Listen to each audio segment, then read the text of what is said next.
Slava lui Dumnezeu stă în ascunderea lucrurilor, iar slavă împăraților stă în cercetarea lucrurilor. Proverbele 25, versetul 2.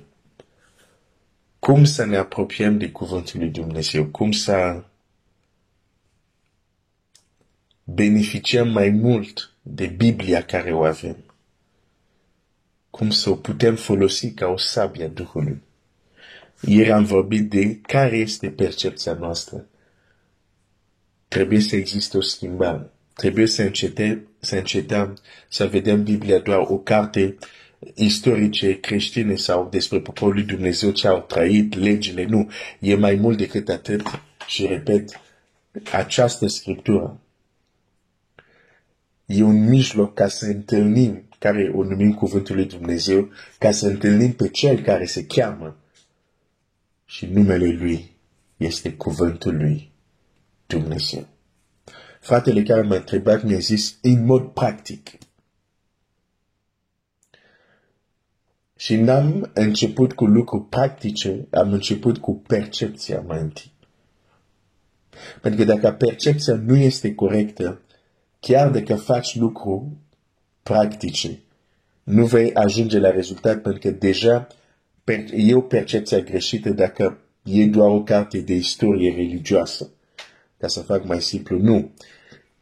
Este o carte care te ajută să te întâlnești cu cel care se numește și numele lui este cuvântul lui Dumnezeu.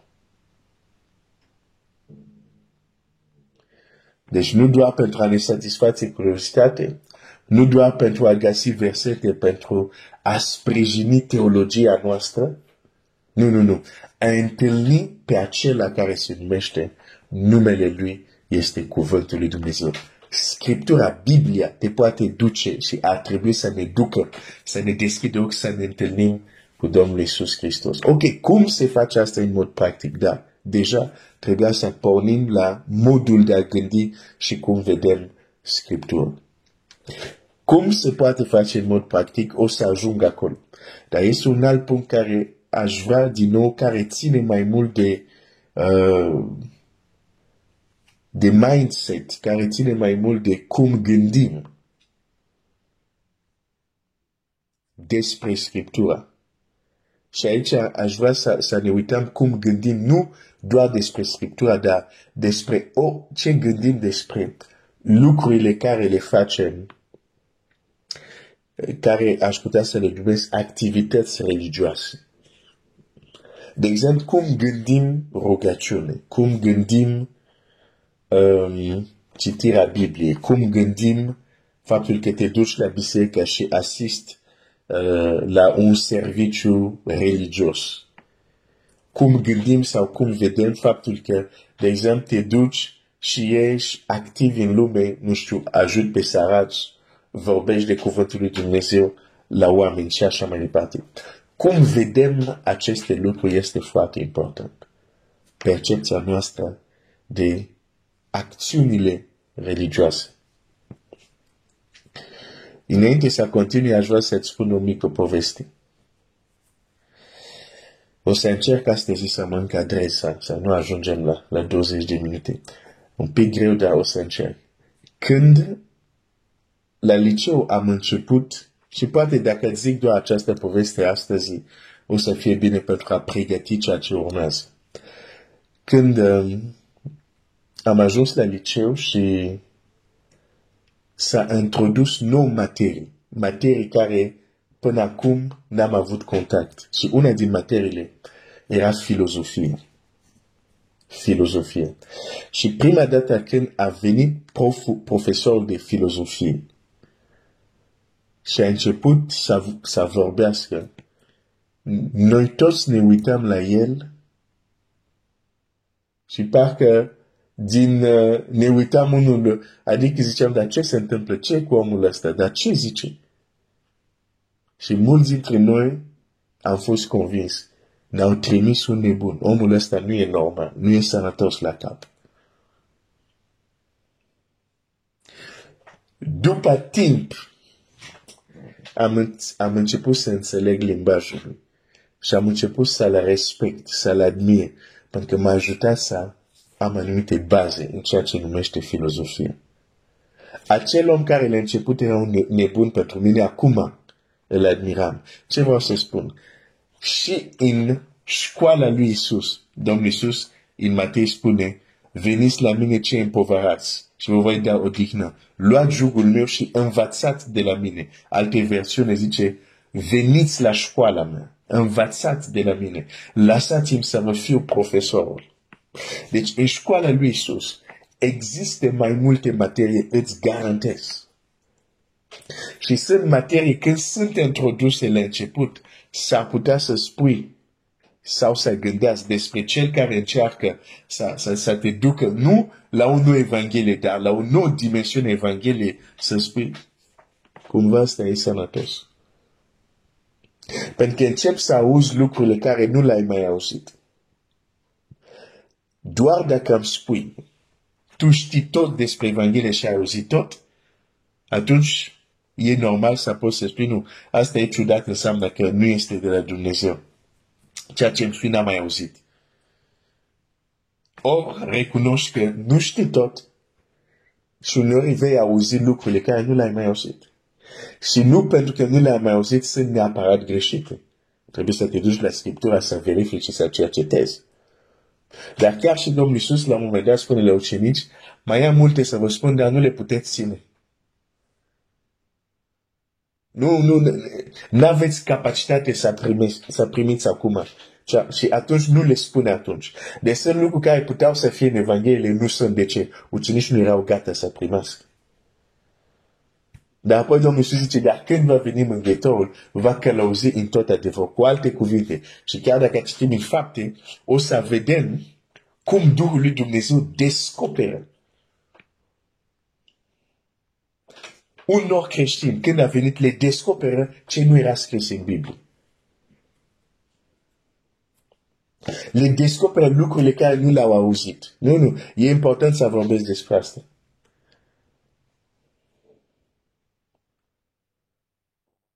Domnul Iisus zice, nu pot să vă spun tot acum, dar când vine Duhul Sfânt, o să vă călăuzească în tot adevărul. Și dacă suntem atenți, o să vedem cum Duhul Sfânt a învățat pe unii creștini lucrurile care nu erau scrise încă. Hai să-ți dau un exemplu. Faptele Apostolilor. Faptele Apostolilor. Aici vreau doar să-ți arăt un lucru. Azi dimineața vreau să-ți arăt un lucru. În școala lui Iisus sunt mai multe materii. Și unele poate nu ai intrat încă în ele. Dar Duhul lui Dumnezeu te poate ajuta să intri în ele. Bineînțeles, Domnul Iisus zice, va lua ce este de la mine. Cu alte cuvinte, mereu să fie în armonie cu ceea ce a zis Iisus. Dar aș vrea să repede, vreau să mă încadrez astăzi. Aș vrea să citesc textul ăsta din Faptele Apostolilor. Da? Faptele Apostolilor și versetul capitolul 7 și avem predica lui Ștefan, da? Predica lui Ștefan. Bun. În predica lui Ștefan, poți să o citești, dar el ajunge la un punct unde este scris așa.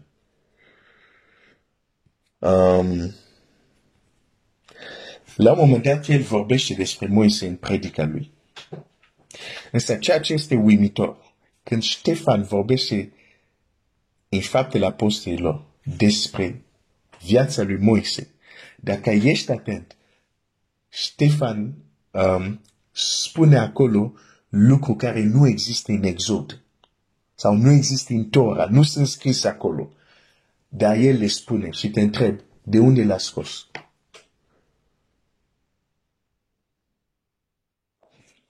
Hai să-ți dau un exemplu.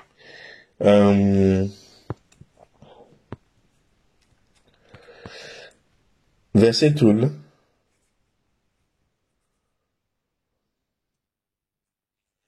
23.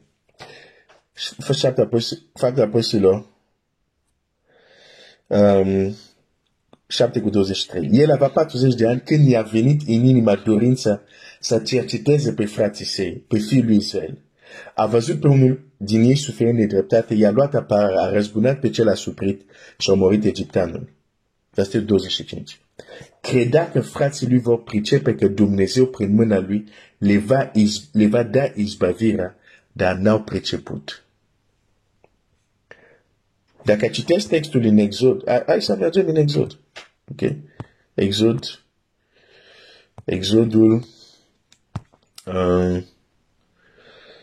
Exod 2, așa, și citim așa.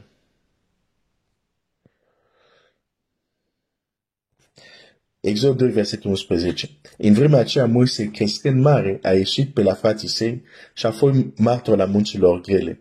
A văzut pe un egiptean care batea pe un nevreu, unul din frații lui. S-a uitat în toate părțile și a văzut că nu este nimeni. A omorât pe egiptean și l-a ascuns în nisip. A ieșit și în ziua următoare și iată că doi evrei se certau. A zis celui ce n-avea dreptate: pentru ce lovești pe semenul tău? Și omul acela a zis: cine te-a pus pe tine mai mare și judecător peste noi? Nu cumva ai de gând să mă omor și pe mine cum ai omorât pe egipteanul acela? Moise s-a temut și a zis: nu mai încap îndoială că faptul este cunoscut. Faraonul afla ce se petrecuse și îl căuta să-l omoare pe Moise, dar Moise a fugit dinaintea lui Faraon și a locuit în țara lui Madian, a ieșit, a șezut lângă o fântână și așa mai departe. Din textul ăsta, n-ai cum să zici Moise a crezut că ei vor înțelege că el e izbăvitorul. Nu-i reiese nicăieri din textul acesta.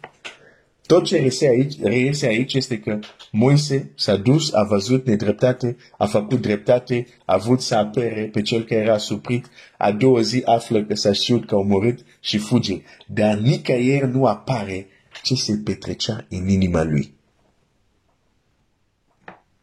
Aici avem doar materia acțiunile lui Moise. Nu avem materia intențiile sau ce se petrecea în inima lui de acționat așa. Nu este scris. Și totuși Ștefan vine și îți spune, introduce o nouă materie. Un lucru care nu era scris, îți spune, de fapt, Moise când acționează așa, de fapt, el a crezut că frații lui vor înțelege că el e cel care aduce, Dumnezeu va aduce izbăvirea lor prin el. Dar ei nu au înțeles. Nu e scris acolo.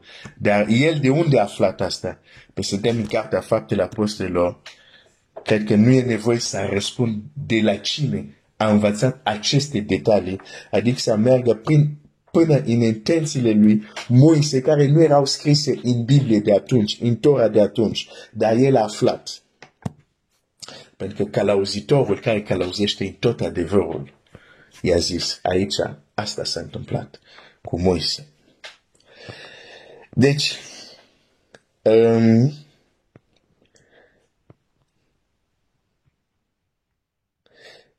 și dacă continui, dacă te uiți în Scriptură, mai sunt texte de genul ăsta, unde un om din Nou Testament dă un detaliu care nu există în Tora scris, adică în Biblia lor de atunci, dar el îți dă acest detaliu. Cum se face acest lucru? Cum este posibil? Cum este posibil? A venit Mângâietorul și l-a spus ce nu era scris acolo. Sau alte situații. Ce este scris, dar vine cu o nouă lumină. Da? Se introduce un alt nivel. Asta numesc eu o nouă materie. De exemplu, Pavel zice, nu o să mă mai duc să citesc, că va trebui să opresc. Pavel zice, Dumnezeu este scris să nu legați gura boului când muncește și așa mai departe. Și Pavel vine și zice, credeți că Dumnezeu îi pasă de boi, despre boi vorbește sau despre noi?